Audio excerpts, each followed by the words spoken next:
This is a Fuji 10-24, which is the equivalent on full frame of 21mm to around 40mm. It's an XF zoom, so top of the line. You'll pay for it too, but it's worth it.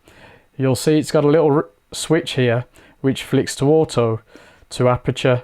Now that's interesting because this lens doesn't have a specific aperture ring, you know, with clicks that stops at some point, but this is basically it. I'm not sure why they did that, to be honest, but once you realize you have to flick that over, you'll get used to it, and you'll see on your camera the aperture. It has image stabilization, which is great in low light. This is an f4 lens all the way through, which is the first thing that put me off when they announced it, but to be honest, there's no need at all. With the image stabilization, that brings it down for you, and I think it's fantastic. It's actually quite a light lens.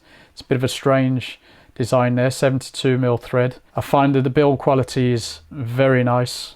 It's an all metal lens. Again, I think aluminium is the metal. It is a quality piece. As you can see, this one, which has been loaned to me, has been used, I believe, as a travel lens. For me, it's a big thumbs up, and I really enjoy this lens. Of course, there's distortion when you're at the 10mm, but that's normal. Colors look great. The contrast is great. To be honest, it's top rate.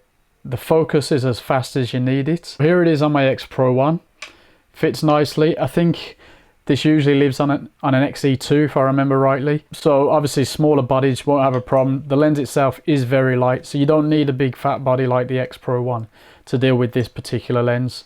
But if you have the X Pro 1, well, it'll be fine.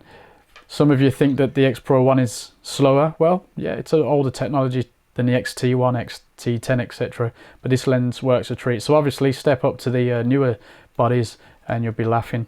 So yeah, as I say, thumbs up from me.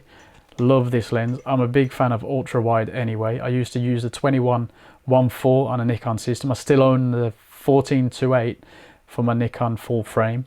So I'm absolutely mad for ultra wide. The wider the better, and this definitely would be in my bag for traveling. Let's look at some samples.